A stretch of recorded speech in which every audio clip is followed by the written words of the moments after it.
បើយោងលើពាក្យសម្ដីរបស់មេតបថៃរូបនេះគឺបានបញ្ជាក់យ៉ាងច្បាស់ថាថៃជាអ្នកប្រកាសសង្គ្រាមហើយចង់ធ្វើសង្គ្រាមនិងមិនគោរពច្បាប់អន្តរជាតិ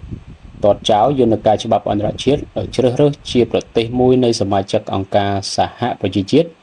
ដែលចេញពីសន្តិភាពឆ្ពោះទៅកាន់សង្គ្រាមលែងមានសណ្ដាប់ធ្នាប់ពិភពលោក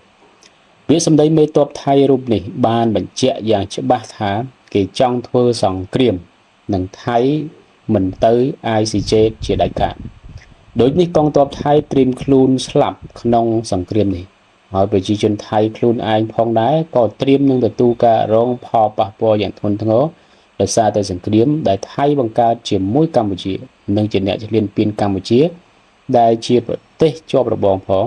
និងក៏ទទួលយកការថ្កោលទោសលើឆាកអន្តរជាតិផងកម្ពុជាជ្រើសរើសសន្តិភាពនិងជ្រើសរើសច្បាប់អន្តរជាតិរីឯថៃជ្រើសរើសសង្គ្រាមនិងបដិសេធច្បាប់អន្តរជាតិកម្ពុជាបានប្រកាសនិងប្រកាន់ជំហរយ៉ាងរឹងមាំក្នុងការលើកកម្ពស់ការចរចាឈរលើអ្វីដែលមានស្រាប់ JBC ហើយអនុវត្តតាមច្បាប់និងមូលដ្ឋានច្បាប់អន្តរជាតិជាគោលយ៉ាងខ្ជាប់ខ្ជួន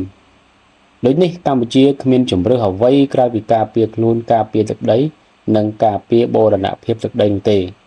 ប្រទេសណាចេញមកប្រកាសគាំទ្រថៃគឺស្មើនឹងគាំទ្រប្រទេសដែលមិនគោរពច្បាប់អន្តរជាតិទាត់ចោលពិភពលោកតាមរយៈការជ្រើសរើសសង្គ្រាមសម្រាប់កងទ័ពនិងប្រជាជនដែលផ្ទុយពីគោលការណ៍តំបន់ផងអាស៊ាន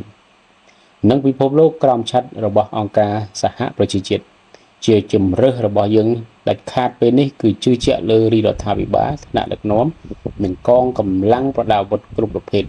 និងកម្លាំងមហាសាមគ្គីគ្រួសារខ្មែរតែមួយដើម្បីការពារជាតិការពារបូរណភាពទឹកដីជាមូលដ្ឋានសម្រាប់បច្ចុប្បន្នអនាគតនិងគ្រប់កលៈទេសៈ